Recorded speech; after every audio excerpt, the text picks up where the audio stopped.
Hey guys, Infidel1258 here. Today I'm getting into my end of season rank grind. I'm trying to push for diamond. It's a continuation of the, exploring the modern meta. And man, I've seen the salty comments. You guys are spicy about the fact that the rank changes have made it more difficult because lots of people are fighting in your way with huge decks. They can pull out their big guns and they can slap you around in lower leagues. And that's frustrating many of you. It's frustrating me. I'm trapped in gold and I'm fighting at the end of the season trying to get my way out.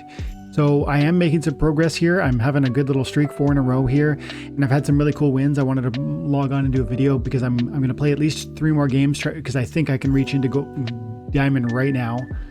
This is part of what I've said already on the channel. This problem that we are experiencing where there's really high level cards being beating up smaller level decks in lower level leagues is absolutely a thing that should resolve itself. Some of you don't want to wait. I've seen the comments. You are literally leaving the game because the one season in, it's been too difficult. And so at the end of the season, for me, the question is it too difficult for even a guy like me who has a 1.3 million modern collection power to climb out into diamond? I mean, I have a max level Chaos Legion deck. I have like some very strong Rift Watchers. I have some very strong Rebellion cards. If I can't get into diamond, that is a problem. Even still, that wouldn't mean I roll over in the game. Again, I say in the next season or the season and a half, I think all of this issue will resolve itself. But it's a bad sign if a full season kind of gets burnt for a lot of players. And so let's just see what happens here. Let's see if I get into diamond right while we go live. But before I do, I want to show you a couple battles. I'm continuing to explore the Possessed Puppet in conjunction with a Cane, and I'm getting, I would say, strong success. Here was a match here I'm going to show you. This was a Gladiator rule set. I threw the Possessed Puppet up front with the Gladiator, and we were allowed to have reach from any position plus Gladiators, as you can see from the rule sets, reach, Gladiator. So man, the combination here, got the Inspire on the Titania, got the melee and the archery. This is a strong card with the Bloodlust. And then we throw the Possessed Puppet in the first to be that glass cannon. Look at my number of hit points, so small. But I did throw a big taunt back here to be a distraction for whatever he was going to do. But look, as I was queuing up and choosing my ambushes, I had to confront the issue that I was going to kill my own Possessed Puppet by slapping into this Djinn. Now, he doesn't have any weakens, so I'll be able to hit him twice and then hit him a third time before I go down. But that's not ideal. And so is it okay? So let's find out together. Titania hits first. We break the armor. We're going down to 1 hit point. He's going to be 1 hit point, 1 strike coming into next round. Titania's got the beef to just take him out. And then Titania Bloodlusts. This card in the second position using the reach function is really powerful. And all the while my aggro back here being a distraction, using the fullness of the mana cap available, plus throwing a little bit of magic. And the misses are, that's a key miss too, by the way, because he could have potentially killed my Titania. But I do have speed on him. I've got 3 speed advantage plus the dodge, so he probably would have missed me, but not for certain. Meanwhile, this guy back here, Deceiver, is just paying his dividends. Super cheap card, super powerful, especially from the back line with that Dispel, Backfire. And we're going to see even more of it right there. And again, so paying dividends on it over here, but it's too little too late because Titania with the speed and starting to Bloodlust, it's just too little too late. And it hits so hard and it just starts getting carried away. So glass cannons from the front line using a Cane. The double striking glass cannons, that's like the new play, which I'm really exploring and definitely making use of. And before we move on to 3 rank battles that I haven't yet fought, I just want to quickly log into Splintercoach. And I come over to Bolt Death, Monsters, Puppet. My puppet record has climbed. I probably played it another 6 times since I last did that video, I think. We're carrying a better than 500 record with that. It's just, this is working. It is working. And then if I look at Titania, because we're gonna win this one in case it's spoilers.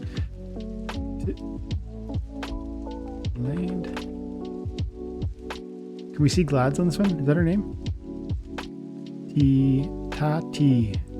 Tatiana. Oh yeah, maybe we can't see Glads. Anyways, I suspect I've got a strong record with Tatiana.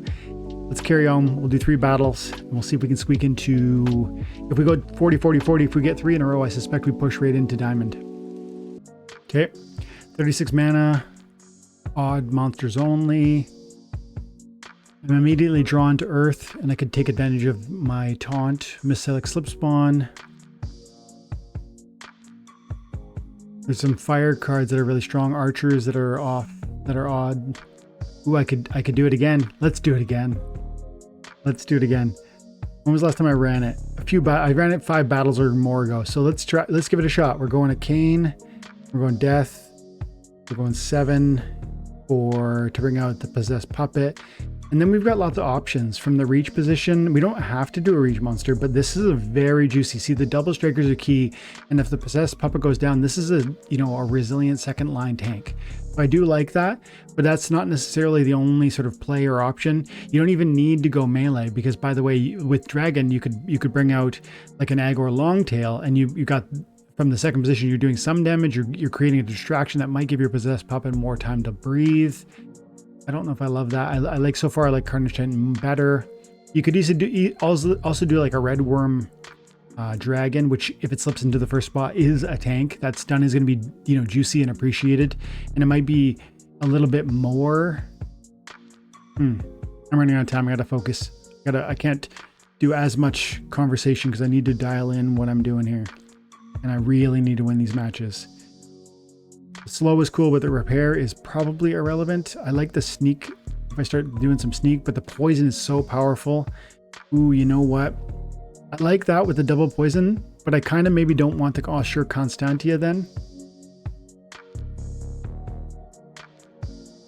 Let's try this. Who do we got from... Do we have any camo? No, I don't think so. Yeah, we have one... We have just Buddy, and that's not necessarily all that helpful. What about weapons train? No, we don't have any weapon train. 3. The blind could be helpful. So could that. So could that. Let's go that way, because then I've got... Yeah.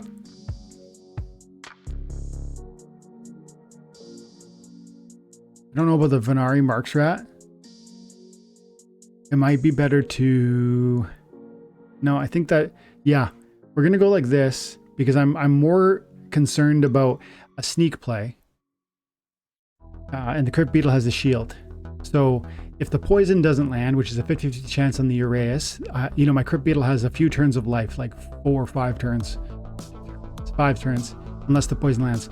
Okay, so now clearly we've got a poison with an amp. He's gonna, or sorry, thorns with an amplify. So he's gonna do 6 points of damage to me from the thorns perspective when I do hit him. But that's not the end of the world. And I can go like this too. Boom, and I skip his ambush and let him fight in the first round. And I could go theoretically like this. Boom, boom, and we're gonna do 12 damage if nothing else. I think that's the play. Give him more. Give the Possessed. Oh, start battle. Did I get it off? Yeah, I did. Good. Yeah, so rather than... See, that's the adaptability that's so key with the Cane. You need to be prepared, thinking forward. The idea that I'm going to do a frontal assault, but if I run into the Thorns play, I have to weigh whether or not it's worthwhile for me to go for the throat. Meaning, do I attack with the Possessed Puppet like I showed you in the example before we even got into this live recording? I was willing to sacrifice my Possessed Puppet in the battle I showed you at the beginning of this video because I thought it was key for me to take down that dragon main tank. I forget what its name is. But in this case, with the Venari Heatsmith, I actually don't care. Like, this is not crucial to the success of my opponent's team. Yes, I mean, obviously it's, he wants it to stay alive and I want to kill it. But do you understand that, like, for instance, this is more powerful, this is more powerful, this is more powerful. Like, his back line is his source of damage, his key to winning. And if I can get through this while preserving this, all the better. I need to make that call quickly within the 40 seconds they allow. And I still am casting out enough damage that I can kill the Venari. Here's the only problem. +2 speed, 5 speed, 7 speed. He didn't bring any other slows or blind, but that's still 7 speed versus my 3. He's got a good chance of dodging 1 of these hits, and I need to hit 2 of the 3. So let's see what happens. Let's see what RNG says to me. It's a good big poison. Do we get a poison right now? Good. I didn't know if we would. But see, now I'm gonna die because oh, interesting. I only hit 1, but I'd still die. You see that? So he's gotten pretty lucky with the misses thus far. And he did get a stun, by the way, too, which is another example of luck. But I got lucky with the poison on his Uraeus. So, I don't know. That's another, I would say, lucky stun. But then we land a poison on his. So things are going, this is interesting from both perspectives. I think I hope he doesn't pull another stun. It's irrelevant because he killed me. That miss is super annoying, and the lack of, and then he's gonna hit me and kill me on the, we got a poison on him. I think he's got enough hit points, hey? I think it's over. Because this buddy's gonna, if he hits the Uraeus, yeah. I needed him to at least shoot there. Yeah. I think he got pretty lucky there, unfortunately. You know, I'd have to replay and watch some of that, but if I had done this, I would have ripped through this, but it wouldn't have necessarily changed anything. He got stunned, I think, every single time on the lava launcher. I got a poison in the preliminary round, but that's not truly all that relevant. The big thing, the stun into round 1 was super crucial for him because he actually in round 2, 3, he didn't let my Karnstein get a second volley off. Like right there, I just lost 2 melees from him, and I'm going to lose another 2 from him. I think he stun locks him here, right? Like, so it was stun on round 1, stun on round 2, and that's it. So we got ambush off, and that was that, which is super annoying. And by the way, because of the scatter shot, who knows where this lava launcher's initial shot lands, and yet he stunned every single round on maybe my most critical monster. Even if he had shot the Crypt Beetle, who cares? If he had, you know, ultimately shot probably anything else, I think I still win.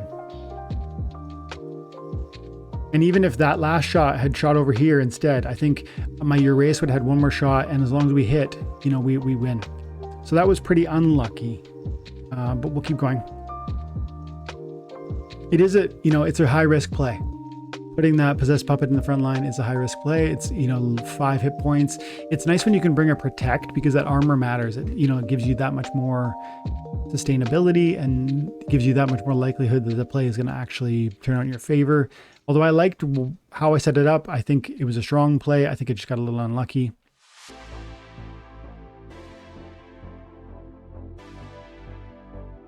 Then again, his speed was quite substantial. Even if he hadn't stun locked me, there still was concerns around misses. It is what it is. It's fun. It's fun to try those things. I do think that sort of play with the Possessed Puppet is definitely something you want to try when people aren't expecting it. It's, if you did that 4 times in a row, the 5th guy sees it coming and it's just not going to work. And as much as you can sort of build in adaptability into your play, meaning you can do a frontline attack and prepare a backline attack, and that way try and circumvent whatever your opponent's main defense is.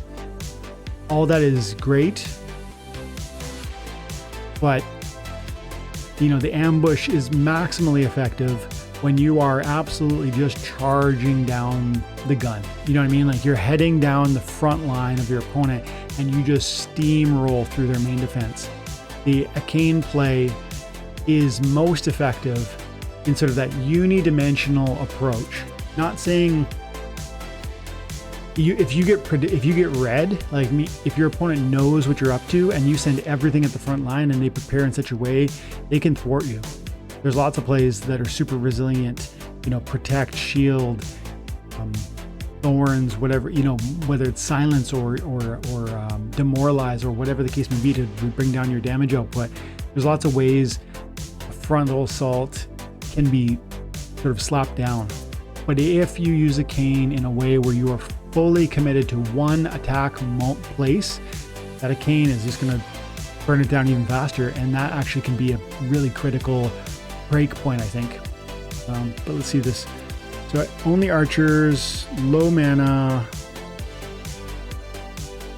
I'm thinking Immortalis because the Shatter, and I, in this context, I actually really like bringing, for instance, I would, you know, something like a Grandmaster with the armor, or you bring some of these monsters that already have armor. You know, like this would be a solid frontline tank in this context. Is that a...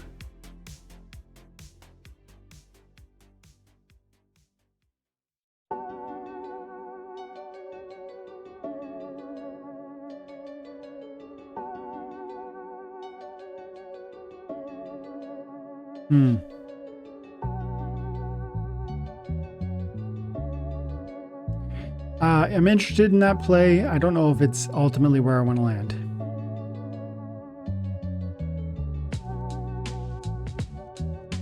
Plus we have over here a one mana archer. Hard to beat that.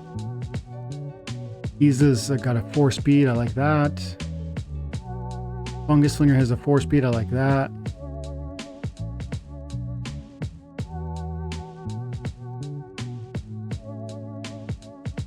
Yeah, I gotta go green here. So I'm not sure about Lob Lowland, but Lob Lowland is giving me the Cutter Breeze, which is a nice choice, of course.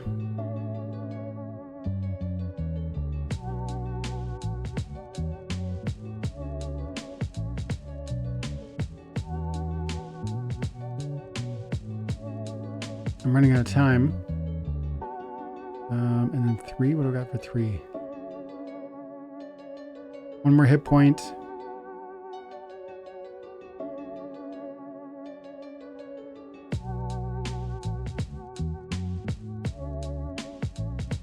Let's give that a shot. He's got the +1 archery over here.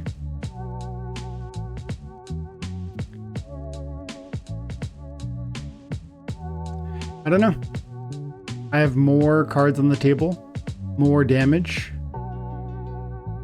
Well, he's doing 8, 14, and I'm doing 13. But I have more hits, which is actually really critical with the Holy Protection. And that misses. That's the end, really. When you have Holy Protection, it's really important to have more cards on the table because that's a free anything shot. If they drop you a 15 bomb on you, and the Holy Shield just eats it, you know, that changes the game. And when you have 1 more monster, I have 1 more Holy Shield. See if we can put together a little 3 win streak here. But see, this is what I mean. Like, you saw me lose that battle. I put together a 4-game win streak. Great. You know, right now I'm the highest I've been all season, 2690.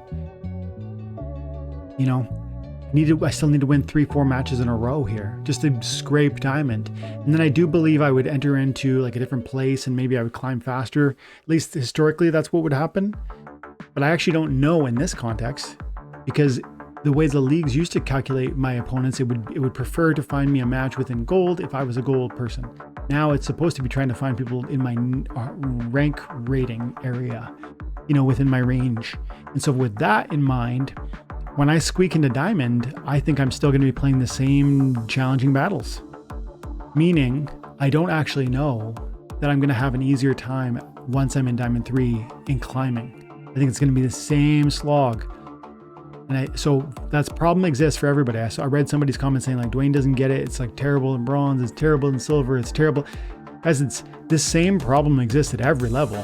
It's just that because there are plenty of people that were playing in bronze or silver or gold that had amazing decks but could never use those decks, right? They already had some diamond level cards or maybe many diamond level cards, but they weren't able to use them in their given league, and now they can. And that's you know, that's the issue. It's not something else where,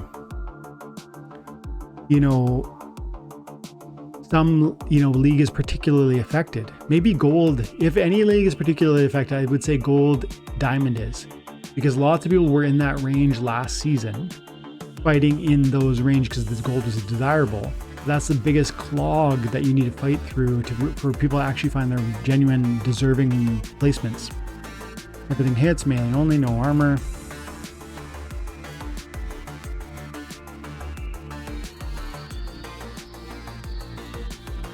Lob Lowland. Boom. You know what I want to do? I wish I had this card maxed out, but I really like doing the flank with the double strike. And then what I want to do, see, this is potentially tempting too, but it's not enough damage. What I want to do is go focus fire on the sneak.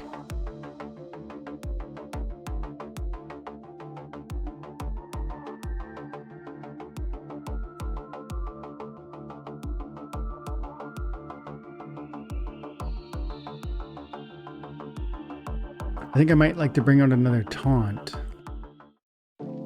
This is too slow, probably. This is potentially interesting because it'll be a distraction to it. Because I do think my opponent's going to do a sneak play.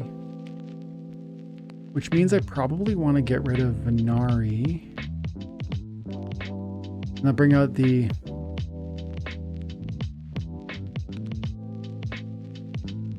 Rooney, which I'm trying to sell, by the way. If Rooney got to the right price, I would sell it.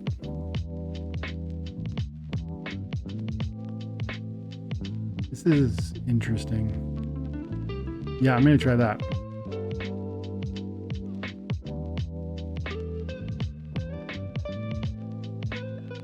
Okay, I was worried he would do a Katrelba. Feel pretty good about this. The protects are relevant, the repairs are relevant, the speed is not high. I was worried about speed, I was worried about his own Katrelba being better positioned. I think we win this. I think this is a cakewalk. Now I could be wrong, because that enrage could slap pretty hard. The retaliate could go off. Right there's a retaliate out of the gate. Another one? Yep. Of course, dude. 12 damage by retaliates. But we get the Katrelba fire in. That's a big bloodlust right there, and we finish off. That's fine. That was 3 retaliates though, by the way. He did 18 free damage. 18. We're doing okay. Things are going as kind of, you know, as they're going well for him, but they're going fine for me. See, I like using that flank to give the grunt that position, and now we win.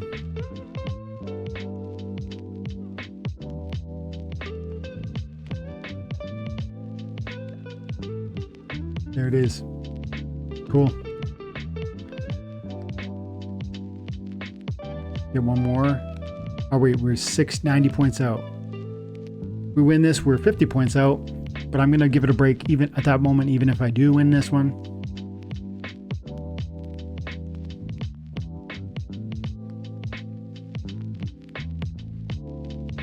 Man, things are threatening to pump again. 3% on Bitcoin. 9% of Matic.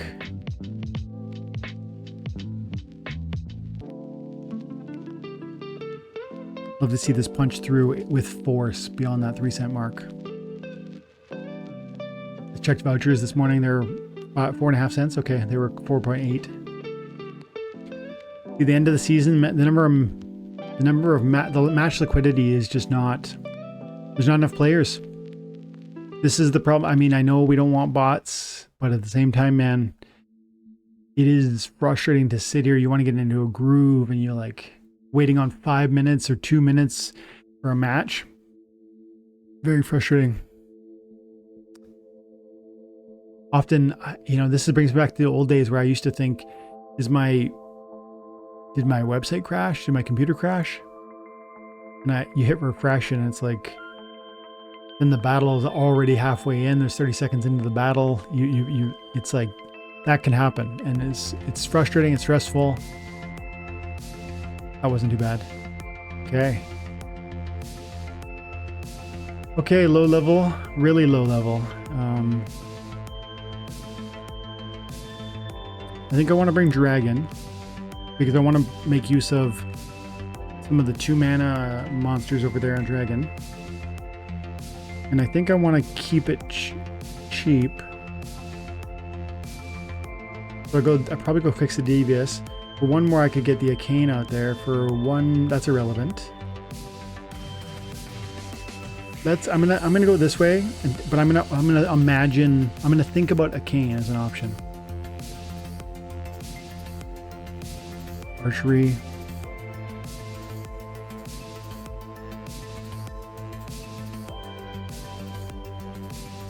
Boom, boom, boom.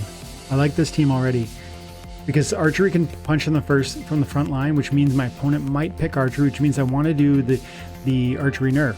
Also, Quicks gives me a speed nerf, which is what I want. Plus, Ruz for 2 mana gives me a tank that can re-res himself and who has Martyr. Plus, so we're getting 2 Martyrs on the Naga, which means conceivably like a really evasive Naga. But you know, even better than that, we bring out the Agent, and we have an Agent who's going to get 6 speed and 7 speed. And if we look for a blind, we can probably put together a really nasty little low mana team here. I like this one probably with because the protect, the blind, the protect, the cleanse, and the repair. Yes, please. That full kit is just exactly what I want. Now I think the Rune Seer is like really crucial, and the more people in front of it, the better.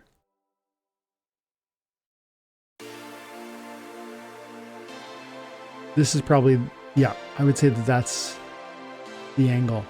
Because it's 1 more speed manipulation, giving the Chaos Agent that much more space to do its thing.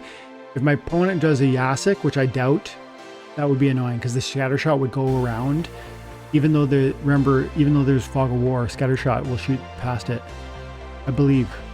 I could be wrong about that. See, I was right on the archery. Like there's some archery. Now this is annoying, and that's a good play right there. But I think I'm bringing enough speed that he's not going to be able to escape me. We'll see. Time will tell. I've only got 1 damage output on his Void Dragon. It will be 3 by the end of this. But I'm going to have 6 speed plus a blind.